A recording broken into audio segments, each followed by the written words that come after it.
Hello and welcome. Thank you so much for joining me. And I am really happy to have as my guest today Secular Rarity. Welcome. Hey, thanks. I'm really excited to be here. Honestly, I love all of your stuff. I know I've told you this when you and I got to meet last year for the first time. It was awesome. I'm such a big fan of yours, and so it's just great to be here. And you've got a wonderful group of people that you have gathered around yourself, and I just think that speaks volumes. So I have wonderful people that come here and watch.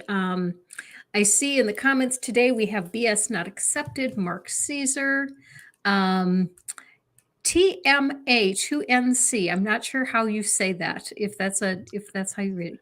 Christian Trask. That's a new one. Gina hey, Gamba, Logan Fisher, and High Inquisitor. Oh wow, the High nice, Inquisitor is here. That's cool. nice. It's awesome. You know what I have come to realize is a quality that you have that I completely lack, and so I so appreciate it in you, is your socialization. I'm not a very social person, and Secular Rarity has just absolutely helped me tremendously with connecting with other people that I've been wanting to connect with for a long time. Yeah, so you know, it's funny because it's like it's this weird kind of back and forth on that for me. Like, for instance, if you ever saw me at like a grocery store, it would be very confusing for you because I'd probably like stop, and kind of like jump a little and like stand there for a second and then like be confused and then be like, oh, hey, no, it's great to see you, like, it's more of a time and place thing. And since I've been so lucky as to get to interact with so many people over the time I've been doing this stuff, I've gotten to be able to say like, hey, do you know so and like, have you heard of this person? And so often people haven't, because unfortunately sometimes we can get kind of in a bubble when we do this stuff online, and then you come to find out like there's this awesome flat earth debunker and young earth creationist crusher that's out there that's been doing this for like 5 years but has never heard of some of the biggest names out there. And so it's like, it's all I love passing people off and just saying, hey, connect and let's keep this kind of atheist movement, I guess, or community, Mhm. whatever word you want to use. I'm fine with it, but let's just keep that going, because apparently there is just a lot of religious garbage still in 2023. So here we are. Yeah. Yeah. Mark Caesar says, "Yeah, we Sure. all tend to be different online than in real Sure. life." Sure. Mhm. Sure. I also am still a little crazy in real life as well too. So it I will depends. attest to that. Okay, look, I want to put this to bed right here, right now, folks. There are stories, that are out there that are going around about me, about last year's Better conference, and it was a wonderful time. And all I want to say is, technically they said one drink. They didn't say size. There was no discussion. There wasn't a limit. There wasn't a. So I was like, It well, comes in pints. can I can I get a picture?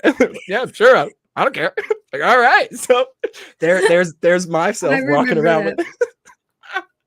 I'm sure there's a picture out there to prove it.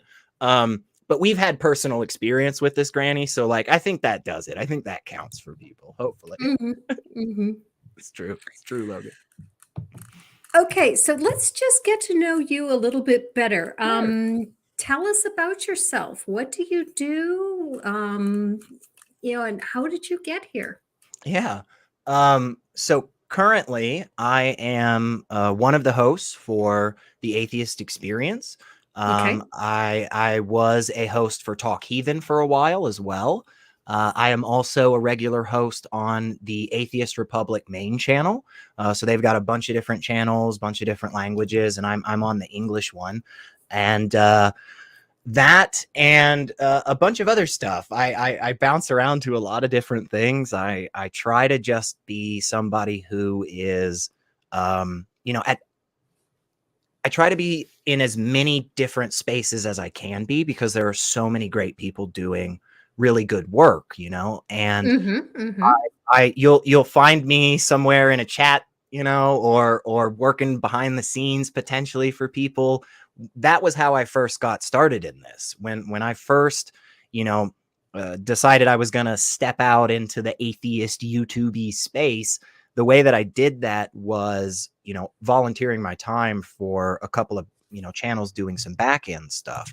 And so, like, one of the first places, I mean, the first place was Your Friendly Neighborhood Atheist with Ethan Michael. And I just adore that guy to death, And so I reached out to him one day. I was just some random stranger, and I was like, "Hey man, you said you needed some help. Like, would you let me do it?" And next thing I know, I'm helping him out. I'm helping 3 or 4 other different channels, and then somebody just one day says, "Hey, get in front of the camera," and that's pretty much it. That's the history of it. And now I'm involved. I'm involved with so many different things. It's honestly wild to me, and not all of it is online, which is really cool too. Some of this stuff has really started to become tangible in my personal life, which is great. So a couple of buddies and I in my area are doing a monthly get together. So it's religious and non-religious folks, and we're having different discussions, different conversations, and that's really, really cool. I got to help with the Nashville Nuns Convention last year. If anybody's familiar with NanoCon, I got to help organize that, which is just absolutely amazing. I actually it was Dave Warnock's birthday not too long ago, and he was in Nashville, and I got to hang out with some incredible people like him, and Sidney Davis Jr. was there. Eve Was Framed was there. Like, it was just some wonderful, a whole bunch of atheists all getting together and stuff. So I have no idea exactly why this has, been the case, but I just keep doing stuff, and I just love it. Honestly, when you reached out to me and were like, "Hey, come on my show. I know you're not busy." Like, I was like, "Heck yeah." Like, I want to do it. So yeah. And if you are someone that would like to get plugged into the community and you want to get to know a few more people, Secular Rarity's link tree is in the description. Please. So just click on that and get in touch with Secular Rarity. And I'm sorry, is it he, him, or they, them? He, him. Yeah. He, him. Okay. And you're also welcome to use my name Elliot too as well. So okay. Whichever. Okay. Yeah. Whichever. So yeah. Click on one of those and get in touch with Elliot, and he'll help get plugged into the community. For sure. Okay, we have a question from Mark Caesar. All right. Ask Secular Rarity if he found it liberating to be an outspoken atheist, both online and in real life. Oh, for sure. Yeah, 100%. Especially being in Tennessee. A lot of times when we hear news stories about, Texas or Florida doing really, gross, messed up things, right? Like, it just feels to me like both of those states are just actively interested in getting rid of all of the LGBTQ plus community, right? I mean, legislating them away, right? So when we hear about that stuff, unfortunately, that's what makes the news, because those are the big players. Those are the big states. More often than not, Tennessee has passed that law a year or two prior. Like, we passed an amendment to our state constitution back in the early 2000s. We voted on this, and enough people came out and said, we're just going to put this little clause in place that says if Roe versus Wade ever gets overturned, it's done. It's gone in our state. A trigger instantly. law. So trigger law. Yeah, right. And so it's like we are right smack dab in the middle of all this Christian nationalism, of all this far right, hate. And so, yeah, it's really, really cool to be able to, get out there and speak my piece and have people listen. That a lot of the people I talk to when I do these things in person, they've never spoken with an atheist before. They've never heard anybody that is not, some flavor of Christian. And that's really, really awesome for me. Mhm. Absolutely, I love the online stuff because I know that gets out, to more people, and it gets even more people, kind of involved in these spaces, and I love that. But yeah, when I get to do these in-person discussions, and I've done a good handful over the last couple of years too, it's really, really fun, and I've made some wonderful friends, both non-religious and religious, of a couple of different stripes. But I think one thing that is so powerful about that in-person thing, my general style is this kind of like silly, giggly kind of dude. So like I might say something kind of strong, but I tend to try to do it in a way that's a bit more, inviting and welcoming. I'm in Middle Tennessee. Um, but I think it opens up for people to at least have this understanding of, hey, I had this concept of what an atheist is for so long, and I thought, gosh, all these atheists are just horrible, disgusting, terrible people, blah blah blah. And then yeah, you have a 10-minute conversation with me, and we're screwing around and we're chatting at a coffee shop, and then next thing you know, this discussion starts, and I get introduced as the atheist. And at the end of it, these people come up to me and they're like, "Oh my gosh, dude, we were talking for so long, I didn't even know." And I'm like, "Yeah, but like, we can work together on a lot of things. You see now that I'm just a normal dude. The rest of us are like that too. Don't get me wrong. There are some crap non-believers out there. Totally understand, right? There are some hateful, terrible people. No need to list any names, but talking. I'm sorry. This is pollen in the air. But Well, actually, that brings up something that I yeah. wanted to show you. Let's see, where is it? There it is. I saw this today in Vice Rhino's Twitter, and so I went and looked, and yeah, this is a new stream that Cross Examine just put up a few hours ago, and I really wonder if are they do they not realize what this looks like? it I go back and forth. I go back and forth on this because Mhm, it feels to me like, so there is some plausible deniability, right? I mhm, don't think every single person out there, unfortunately, is truly caught up with what's going on, especially in the U.S. right now, especially in the South where we are. Um, and okay, that sucks. I really feel like you should be. I don't think there's a really good excuse not to be, but okay, like I guess yeah, I'll grant that. Hey, maybe you just don't watch the news. Okay, that is not the case with people like Frank Turek, right? It's right, not the and case with people like that's a William Lane big Craig. organization. Absolutely. I can see someone, that's Joe Schmo making videos in his car making that Totally. kind of mistake, but yeah, Totally. not a whole organization like Cross Examined. Yeah, and we have to. I know this may be harsh for some of our religious folks out there, but we have to be honest about what is a core aspect of a lot of this religious talk, right? When I think of the major religions throughout the world, I think of Judaism, Islam, Christianity, Hinduism, right? I'm going to tell Mhm, you every single one of those at their core is a celebration of suffering and death, and they try to enact that. They they mhm, they are interested in bringing about destruction for both individuals here and in this fantasy afterlife.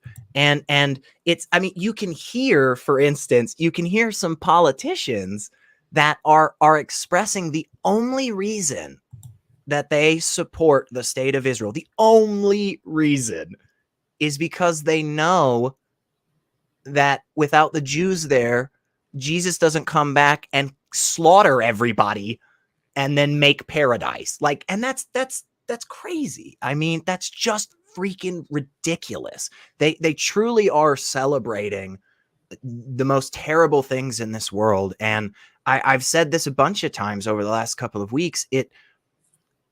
your entire compass on morality is warped. You know, your entire compass on morality is warped when you accept these claims from religion. It just is. And Mm-hmm. it's frustrating to have somebody look you in the eyes and tell you that no, they're doing the moral thing by by torturing a child, by torturing a 12-year-old. That's the moral thing somehow. And it's absolutely baffling that, I'm called a terrible person because I say something like, well, I don't know. I feel like people should be able to just use public bathrooms without it being really a big deal. Somehow I'm messed up in the You're a head. groomer. Yeah, that makes you a groomer. Yeah. Have to be right. Let's disregard every major Christian organization coming out in the last 5 years with an extensive list of all the SA that they've covered up, right? Every single one of them. We can talk about the Catholics. Absolutely. We've known that for a long time. Apparently, that's still a legal organization. I don't know how. But the Methodists came out recently with this list. The Baptists came out with this list. The Mormons came out. The Jehovah's Witnesses. I can keep going because every single one of them has this problem. Because again, at its core is a complete and total twisting and perversion of what actual goodness is. Yeah. Yeah. Yeah. BS not accepted asks the question, how do we lead them out of it? And that's what my scripted videos are all about. For sure. Yeah. I don't like to go after the low hanging fruit, like the Greg Locks and the absolute crazy people. I prefer to go after the big name apologists. Yeah. And like this last one I did on John Piper, one thing that that's absolutely flabbergasted me as I made that video was there's certain talking points that I know he has. I mean, I know that man well. My pastor practically worshiped him. I read everything that he wrote in the 90s. And so I know what his talking points are. And so when I wanted to prove something, I just go and look for an article that supports it. And when I was doing that, I was finding him contradicting himself constantly, constantly. Yeah. Yeah. And I thought, he says this in this article, but he says just the opposite in that article. Right. Right. I have to wonder, does he even know what he's doing? No. I definitely would say most likely not. And here's one of the reasons why I think that is because one of the main things that I fight against when it comes to religion is actually the method that we use to get to a conclusion. And I fully believe that a more consistent method is one that we should try to go for as much as possible. We should try to be as consistent across the board when getting to conclusions. But that's not how the religious feel. The religious they don't actually care about consistency in a broader sense. All that needs to be consistent is that they stay within certain understandings of their faith, right? And so when there are contradictory things that come up to them, I don't even think a majority of them have a cognitive dissonance about that, because it doesn't matter. For me, for a long time, I was in that space when I was a believer. It was so ridiculous to me that somebody would want to go try to find Noah's Ark. That doesn't make any sense. You know why it doesn't make sense? Because God already answered this question, and you don't have enough faith. If you're not a true believer, that's fine, bro. But I've got enough faith. And so when somebody came up to me and said, well, evolution can't be real because that kind of messes with the Bible, I'm like, you've got to be joking. You've got to be joking. God took care of this for us. God gave us these wonderful, brilliant scientists that could, answer this for us and help us understand the world. And again, God's real. Absolutely. God took care of it. Why question? Why be so concerned? But the problem with that, of course, is it's incredibly vague. It doesn't get you to any solid answers. And the answers that you do start to touch on, like you said, are contradictory. When you just lay them right next to each other, it's obvious how they don't match up. But that thinking is so powerful. It's one that can keep people trapped for decades because it really is a thought stopper. You know, the Mhm, goal is mhm. for you to not think about it, man. And when you don't Exactly. think about it, it all makes sense. Right. Exactly, exactly. And that's why I reasoned my way out of my Mhm, faith when for the first time I looked at what my faith meant to the unbeliever. for sure. Because as a Calvinist, I believed that the chosen, that the saved Oh, were the yeah. chosen by God before the foundation of the world. And when I suddenly realized that, wait a minute, that means that the unchosen were predestined to hell even before they existed. Oops. Yeah. This is not a good God. Yeah. Yeah. Little bit of an oversight there, God. Don't know how you missed that one, but okay. Yeah, and I love whenever I'm around a group where I know it's a large a bunch of different denominations. One of the things I always love to throw out there, because I really enjoy seeing the other Christians' reactions. I love to be like, yeah, but we all know the Calvinists are wrong, right? Because more often than not, I find they'll giggle with me because they do kind of agree. And it's what's so funny to me about that is because it's like, you know, why are they wrong? If you as a Presbyterian, right? If you as a Methodist could show me why you accept the Calvinists are wrong, it's going to be the exact same reasoning for why I say you're wrong. Wrong. And I Yes. love doing that. It's Mhm, just fun to mhm, me, So normally I'll just make a joke and I move on with it. But it does bring up a good point, because you have to reconcile with that. On the mhm. on the non-religious side, we don't. We absolutely don't. Like, when somebody comes up to me and says, well, how do you explain why this atheist thinks this? And I'm like, well, he's just using logic wrong. Like, it doesn't matter. It's like there's no prescription from above that all atheists have to follow, right? And we have certain methods, we have certain little bullet points here and there that we try to point back to and look at over and over. But at the end of the day, like, if there are two atheists that disagree on something, there's no reconciliation that really needs to be done in a bigger sense.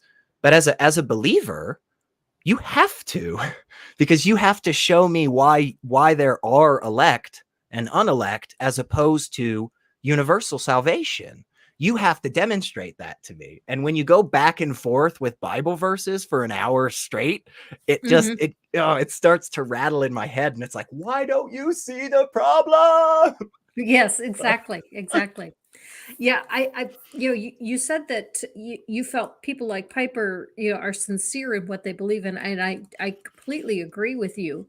Partly because of a video I made years ago covering Piper, where he was responding to a question, and I don't remember what the question was, but in his response to the question, he mentioned that when he was doing his graduate work decades ago, he went to Germany and was working with a German textual critic, and he said, "I learned that, well, we look at this text and we think it means this, and this text says this and this text says that, and they don't agree with each other, so we think it means that." And he says, how can we base our lives based all on guesswork? It was Mhm. all guesswork. Yeah. And then I was waiting for him to answer the question, the big question that he just raised. How do you base your life on that? Mhm. And he didn't. He just never did. Oh my He god. didn't. He just left it and changed the topic, and went back to, something else that he was talking about. And I thought, that's how he does it. Right. He gets to the Right. point where he comes down to the real question Mhm. and then just avoids it entirely. Yeah. Again, it makes complete and total sense, and it works 100% of the time if you never actually investigate. If you never actually care what the results are, and no matter what the results are, will always confirm your belief, then it just doesn't matter. None of this matters. Like, the Mhm. idea of where morals come from, the idea of how does logic work with our, eight brains evolving, blah, blah. None of that crap matters, because at the end of the day, if the answer is something that truly starts to break in and try to get at the deeper level issue of your faith, you just wipe it off and you just keep going.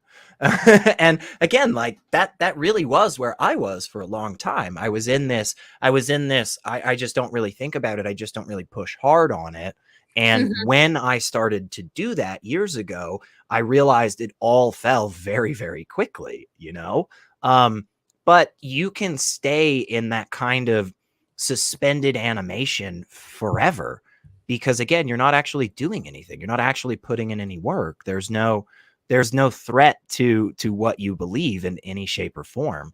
And I think some of that comes from the fact that there is a bit of a culture where the idea of being wrong or being proven wrong is something that a lot of people have a visceral response to, a Mhm. very core emotional, and that's something that I think, just kind of going back to, I think, BS, I forget the name, who said it earlier about like, what do we do?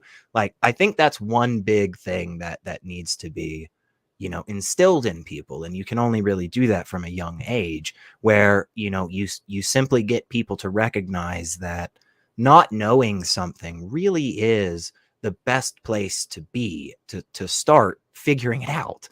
Like, if you've already got it figured out, why are you looking? It's just yeah, that is a good point, Anjer. That's a good point. um but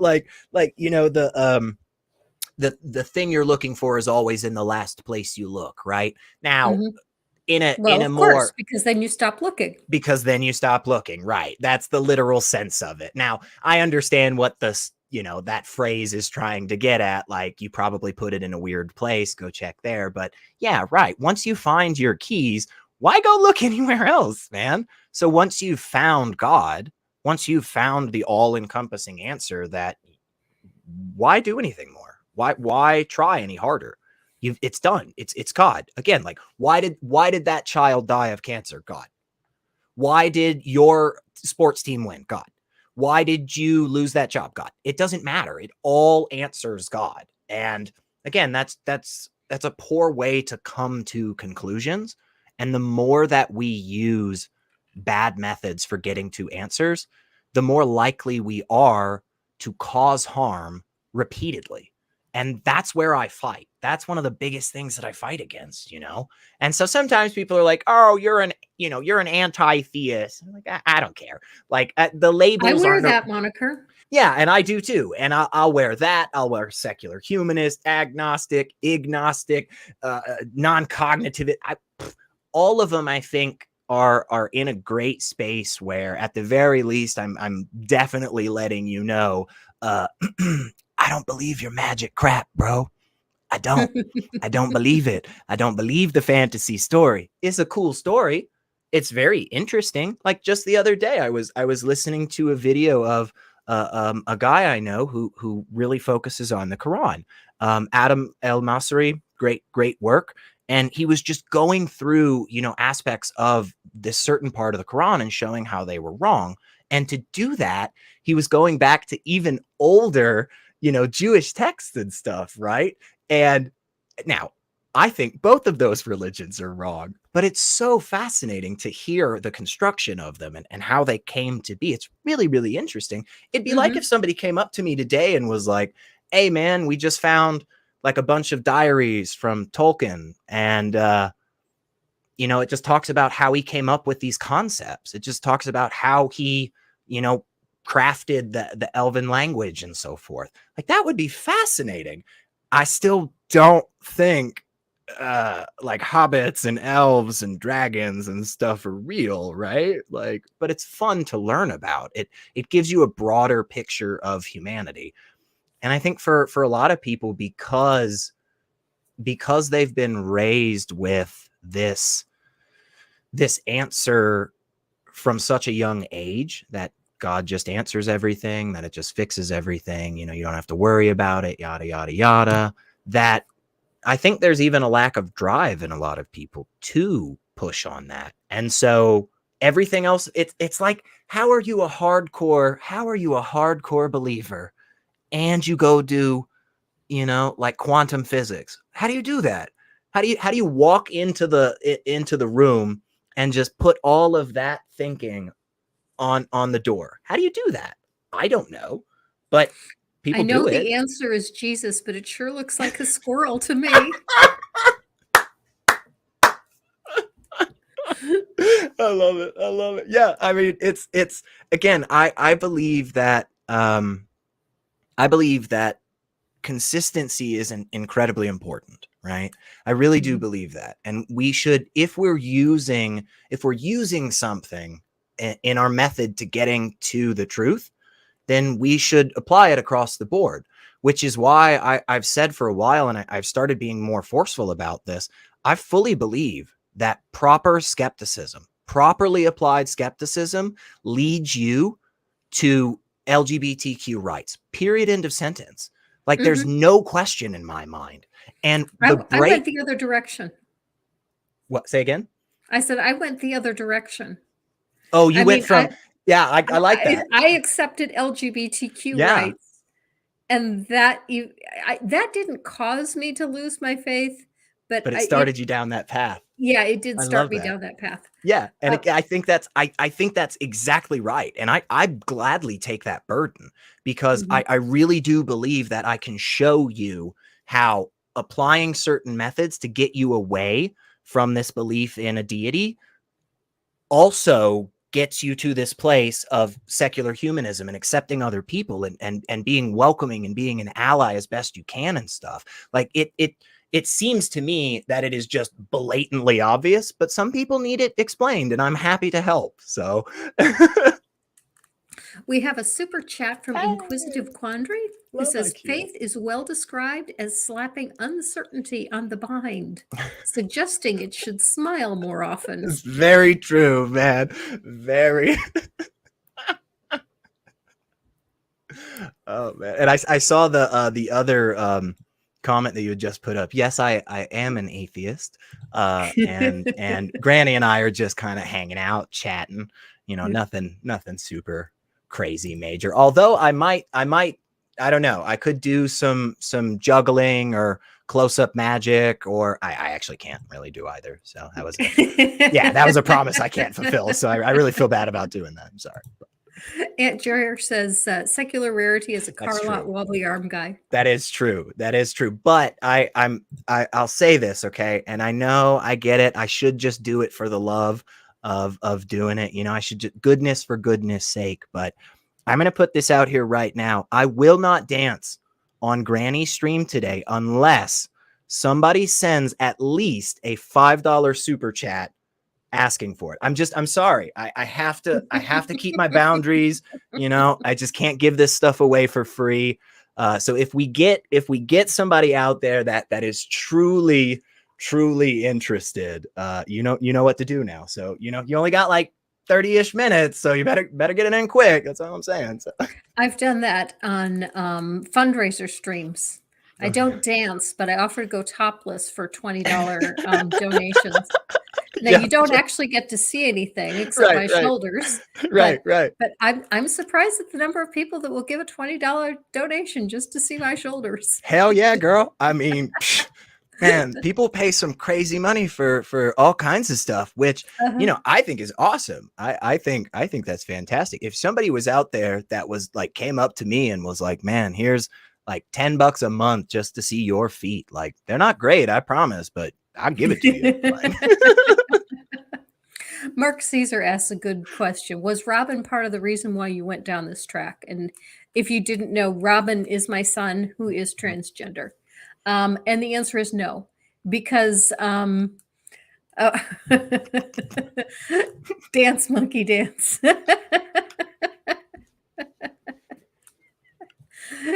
And also, hi, Inquisitor. Oh my God. Did you really think I wouldn't do this? Now dance, Mr. Handsome. See, that's what happens is I put my foot in my mouth all the time. And okay, Here's John, okay, I'll count it. I'll count it. That's what always happens. I'm like, no, why would anybody do this? That's ridiculous. And then next thing I know, it's like 3 people within 3 minutes. It's like, oh my gosh, it's sweating out. Anyway, getting back to Mark Caesar's question, no, I actually went down the path before my son came out to me as being trans. And it was really my son's best friend, who is also trans, that helped me to understand what it means to be transgender, Yeah. which kind of paved the way for my son to be able to come out. You got another one. That counts. It's probably the most I've danced on a stream in like 2 years. Well, there's 37 people watching, so Oh my gosh, this is gonna be bad, y'all. This is gonna be bad. Okay, you know what? Honestly, if 37 more people send you $5, Granny, I'll call that worth it. I'll call it worth it. Well, we're gonna have to do this for. We're definitely gonna have to do this for a fundraiser. Oh yeah. Apparently, it'd be. Ethan Michael has a fundraiser coming up. Okay, you got another He one. does. Yeah, at For the end Granny of the month. and the greater good.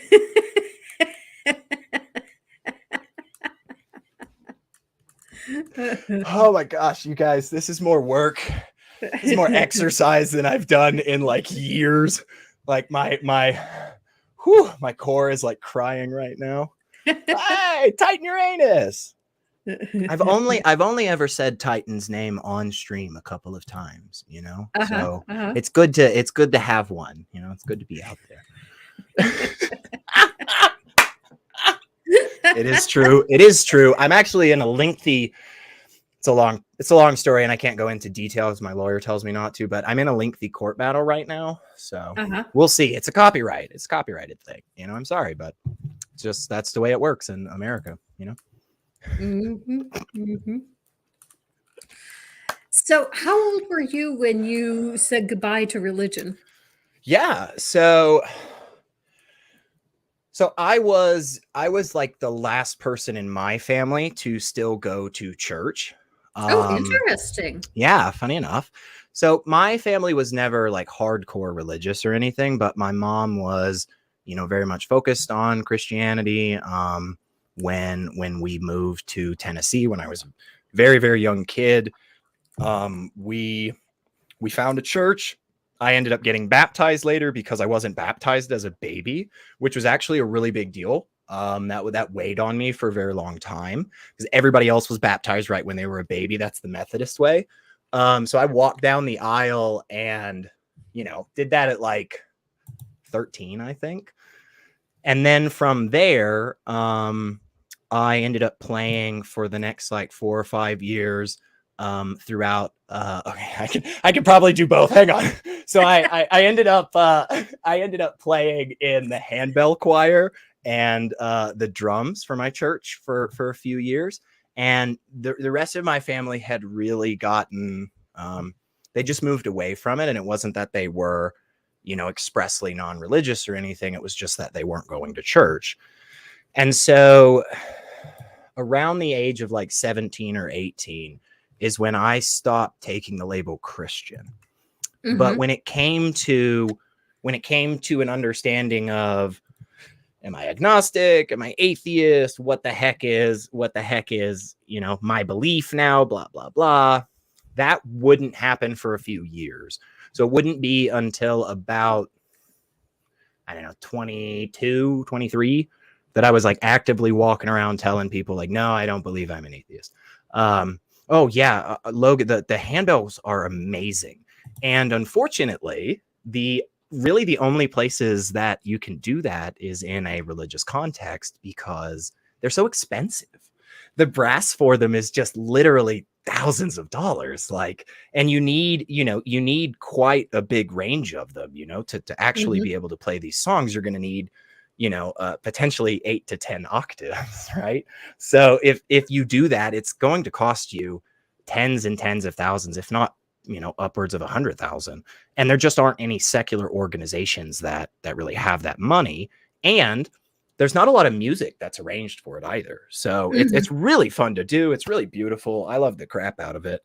But when I was in that like early 20s space, I just went through the whole, you know, run of the mill atheist theist debates. I'm sure everybody knows what I'm talking about, you know, the Hitchens and Craig and the Harris, you know, all the people all the big names, you know, watched all of those a bunch of times. And it wasn't until about a year before I reached out to Ethan that I started realizing that there are live stuff, you know, like there's things going on a regular basis where you can interact with people. And so that was one of the first times I actually started, you know, saying hey to people and whatnot and getting out there. And that was just awesome. Like it was fantastic to realize that it's not just something that was popular 8 years ago and now we've kind of moved on. It was like, no, this was the start of something that's like really tangible. It's something that is regularly happening. So then I just started showing up for a lot of the different, you know, standard live stream stuff, you know, the ACA stuff. Of course, I was there for like every single one of their shows. Ethan Michael was going hard for a while. I was watching all of his stuff, you know, Tang, like, you know, I found you at some point. Yeah, and next thing you know, again, like I'm just lucky enough that you know, you guys will put up with my stupid dancing for an hour.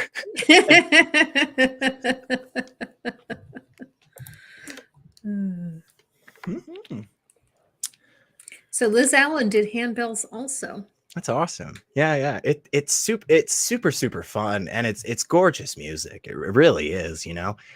And I feel like, you know, I might, if I was ever given an option to go back into a church setting just to play handbells, like I might do it just because I really enjoyed doing it. I feel like I might not exactly be let in that sense.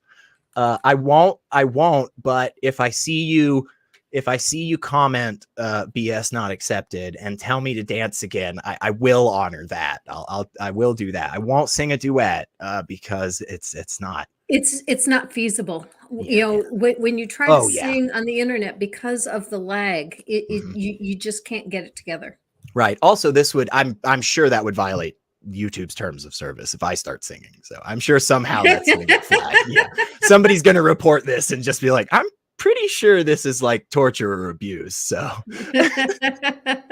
but I will BS if I see your comment and you say, hey man, get to dancing, I will honor that. So I will, I'm watching. This is an interesting comment. Yeah. It was incredible when I realized I was an atheist. I was at the supermarket produce area. Do you remember what fruit or vegetable you were looking at, Badger? Because that would just be really fun to know. Like, I was just holding a pineapple, and I kind of looked. Thinking an artichoke. An artichoke. That'd be good. For some reason, it just seems like it would be an artichoke.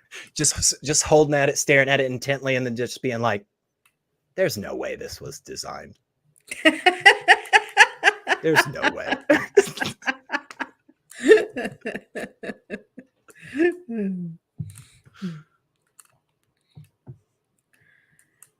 Logan Fisher asked if it was genetically modified corn. Modified corn.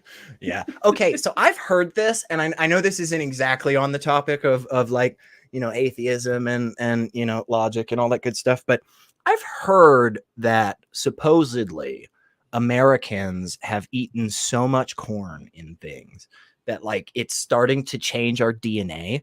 I think I asked my good friend Dr. Ben on this, and I think he did give me a response at one point, but I don't remember it. And that could be because either he just kind of laughed it off and moved on because it's a dumb question, or because the answer was super duper complicated. So I didn't retain it, but it could be either of them. So, but I don't know how true it is, but it's just a fun thought. Like, what if we are part corn right now? Like, well, actually, we are definitely part Teflon. Really?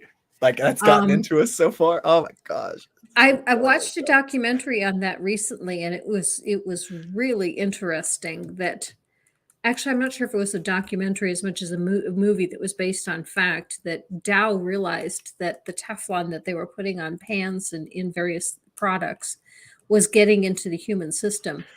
And when a lawyer brought a class action suit against them, they asked the town to each donate blood samples so that they could do a test. Oh, and the lawyer got really bogged down because the government spent 7 years running the test. And they said, we've never run a test of this size before in history.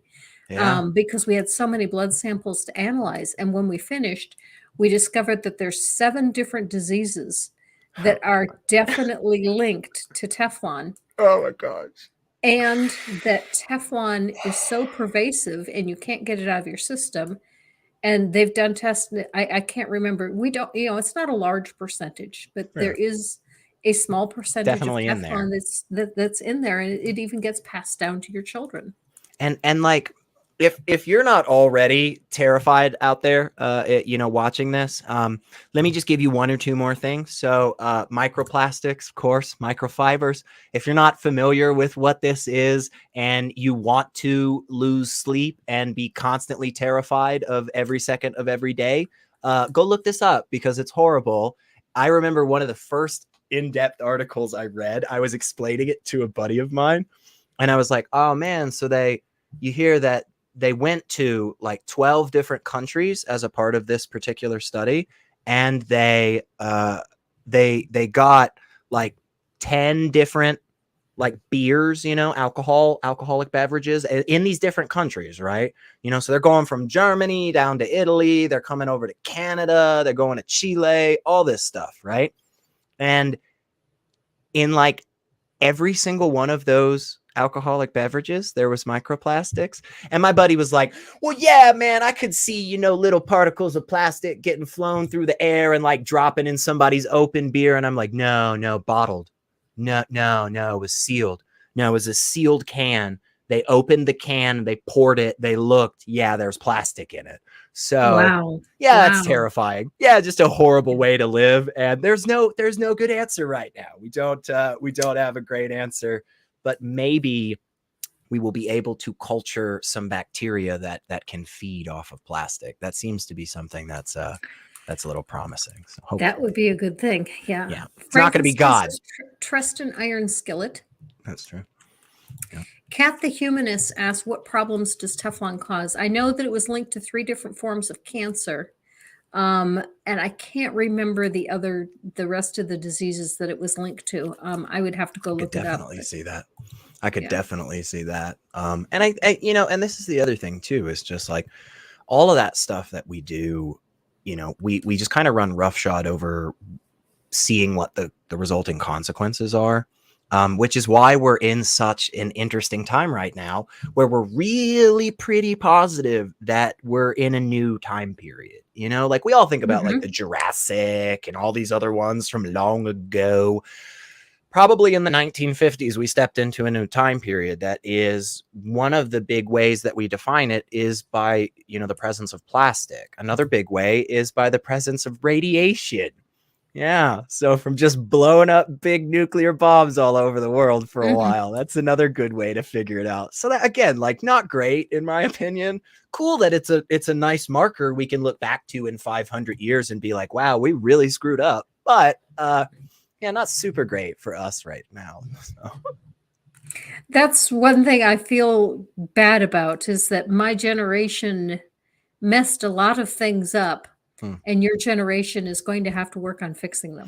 Yeah, we're also not, doing super great sometimes as well, but I'm hopeful. I really, really am. I think that's good. I'm glad to hear that. Yeah, I definitely think that I really do think the Gen Z, generation and the generation underneath them, I think there's a lot of promise. And I think one of the big reasons though is because as ridiculous as it may sound, but it's just so screwed up right now in a lot of different, very obvious ways that the old kind of mantras of like, no, this will get better. Like it'll change. Like eventually we'll figure it all out. Everything will settle. I think more and more people are getting out of that mindset, and they're getting into a place of saying like, no, we actually need to do something. Like we really need to work. So I'm hopeful about that. I'm hopeful that we can, somehow not all just completely lose our sanity with social media, and we can use that to, really good methods and really, really positive change. Like for instance, Twitter really started as like an emergency messaging system. Oh, Like, really? I didn't yeah. know that. Yeah, like it was really more designed, like initially the back end work was around like basically, getting out a quick message to like 10,000 people in a certain area and being like, holy crap, a tornado's coming, get safe, Mhm. and so that's awesome, right? Like that is a beautiful, beautiful thing that we have corrupted and somehow Elon Musk owns. So what a Mhm. world. Mhm. Mhm. Although Elon Musk is in the process of killing it. Oh my gosh. I is that not okay? It's not that I have like any personal vendetta or anything. I do just find it really funny when somebody who has like, let's just say a crap ton of money that really they didn't earn and their father technically earned off of like slavery and emerald mines, whatever, we can move past it. But when that person really decides to put their money where their mouth is on something they don't actually mean, and then they are forced by a court to do it, and over the next year, they watch all of that investment dissipate. I gotta say, there's that Schadenfreude inside of me that really, really happy. It's really loving that stuff because it's like, yeah, man, my rent just went up again. Like good to see you losing a couple mil, Elon.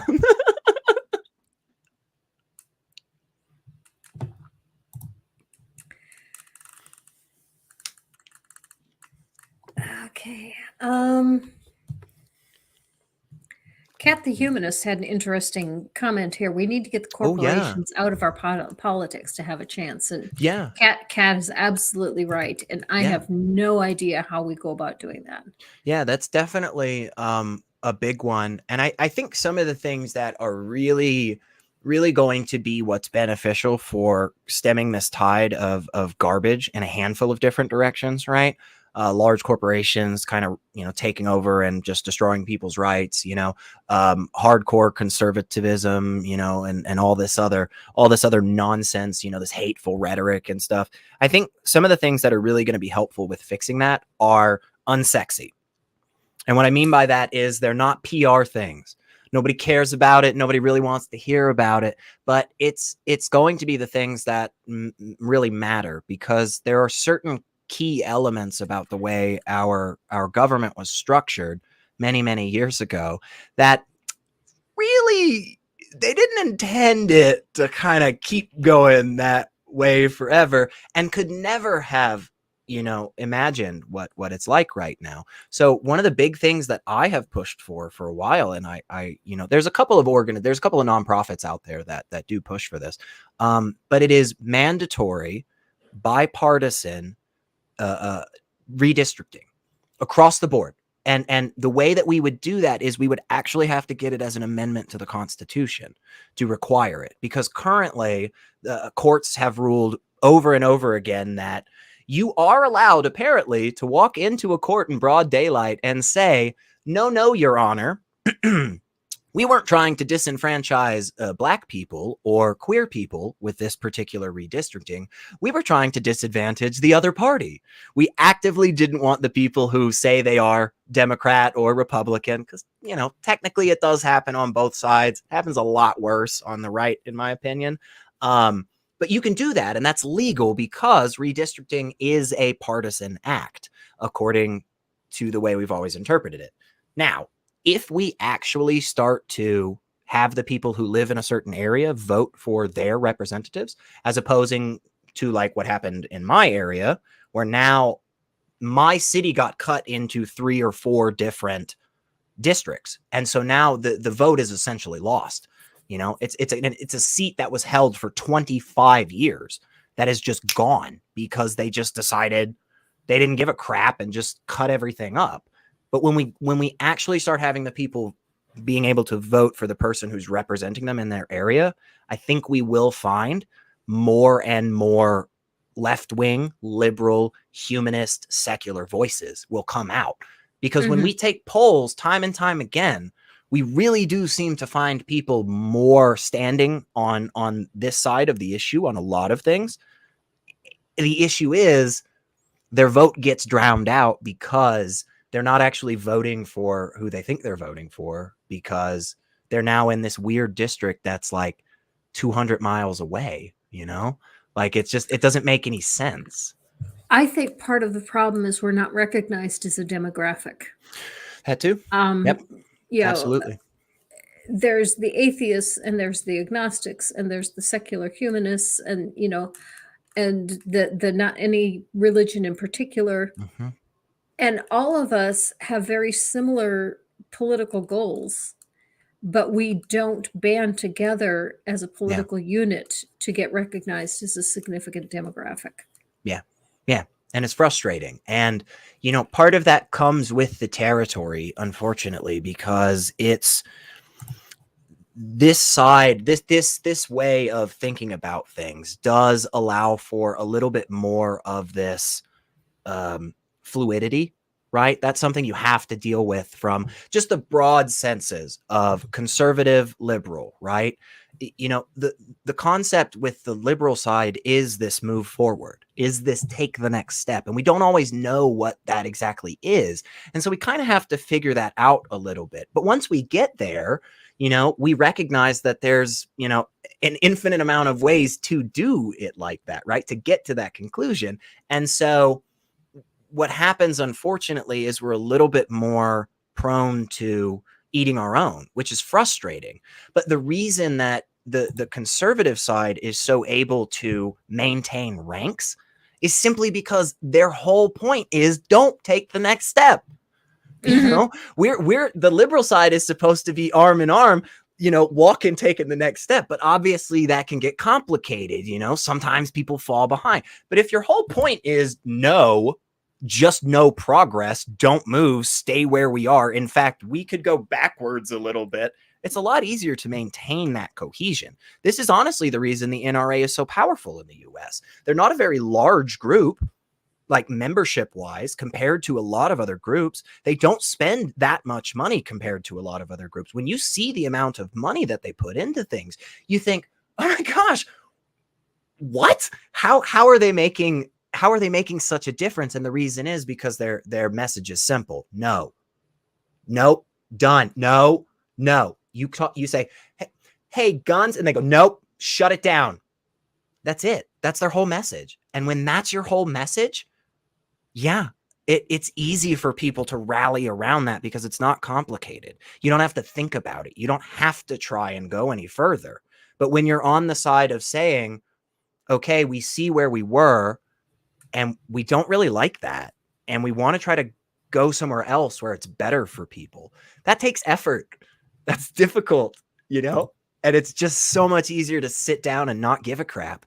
And that's frustrating. I get why people do it, but truly we're at a very important point. And there are some things that are really worrying me, like what obviously the Ukraine-Russia thing is very worrying. What's happening in Pakistan is very worrying. What's happening in Iran is super duper hopeful. But if that gets crushed, that could set us back decades. And so there's a lot of really important issues around the world. And that's why, just kind of tying it all back into where I started, like that's one of the biggest reasons why I love to engage with so many different spaces and communities and try to bridge those gaps between people and say, you're doing something great. You're doing something great. Get together and make something, because our fight is a fight that is global. It is a fight that as much as I wish it was just right here in Middle Tennessee and, oh man, everybody else was doing good and all we got to do is go out to one vote or whatever, like that'd be awesome, but it's not. It's unfortunately more encompassing. And so, yeah, again, I fully believe that there's so many of us out there that really are on the same side on so many freaking issues. And I include some religious people in that. One of my favorite nonprofit organizations is Christians Against Christian Nationalism. Love that group. Love that group because, heck yeah, you're going to be on my side because you're going to agree that abortion is a fundamental right.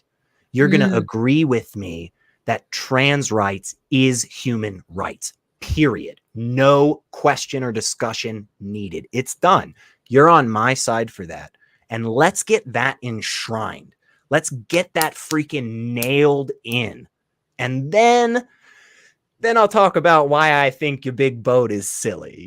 Then we can hash it out about why I think, the gospels are actually sending a disgusting message, But Mm-hmm. until then, stand shoulder to shoulder with me, because we're in a time that is so fraught.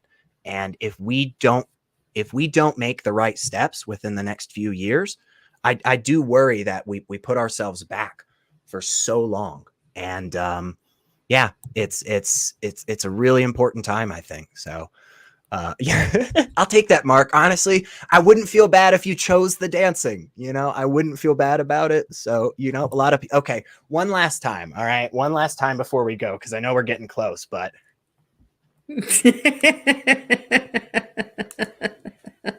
all right, that's all you get. You're done. You're done. Okay, and with that, we are out of time. If you would like to get together with Secular Rarity, or have him help you get plugged into the community, Absolutely. there is a link to his link tree in the description. Just click on that and you can get in touch with him, and he will help you get plugged into the community, as he has for me as well. Yeah. And is there anything that you would like to plug that you have coming up? So every Wednesday I do a show on Atheist Republic. We normally break down a lot of really bad Islamic apologist arguments. We got learned last week about why women cannot have 4 husbands in Islam. That was fun. Can But they have 3? no, funny enough, no, they can't. And it's just, you know what, Granny, you're going to be blown away by this. It's just biology, the Oh, way okay. that women are wired. It's just, what a shame if only they were wired differently by Allah. Is it because we have only one vajayjay? It was basically him just saying, like, well, if you look at nature, blah blah blah, and then the entire stream, everybody in the chat was just like, oh my gosh, like, there's so many examples that prove you wrong, bro. And he's like, well, if you look at animals, blah blah, and it's like, I don't think you understand what you're talking about. Like, I just genuinely don't think you know. Like, do you know about the species of lizard that's entirely female? It's fascinating. Like, what is your response to that, bro? Like, come on. But I do believe Sydney Davis Jr. is doing her monthly live stream later tonight. So that's, I think, at like 6 p.m. Central. And I am planning to be on that as well. Yeah, there's a couple of other really cool people too as well. But I think that's all the stuff that's like coming up in the most recent future. But if you follow me on Twitter, or Facebook or whatever, Twitter's normally where I put up, all the stuff about what I'm doing. I'm not great with social media, but I do try. So if you are somebody that wants to get connected with people, or you have a great story or something, like, please do reach out to me. I may not be able to get back to you right away, just because I do always have a lot of messages. But yeah, exactly what Granny said. I love to connect people. I love to make sure that we keep growing this awesome space that we have. So next week there will be no stream. I had a fantastic guest scheduled. I actually had Digital Hammurabi scheduled, but unfortunately I had something come up with my Kaja work that I absolutely have to do next Saturday afternoon, and so I have had to reschedule him. So there will be no stream next week. There will only be a scripted video next week. And if you haven't seen the scripted video that I put out on John Piper yesterday, please give it a view. It's lagging a little behind on the numbers. Yeah, thank you. And thank you everyone for coming today. It has been a pleasure hosting all of you, and especially Secular Rarity. Thank you for coming. It has been a pleasure having you on the show. Thank you, Granny. Honestly, I think what you do is so amazing. So I'm such a huge fan of yours. And yeah, again, I love connecting people, and I want to get you out there more. I want more people looking at your stuff, because you do great stuff. So thank you. Live your life.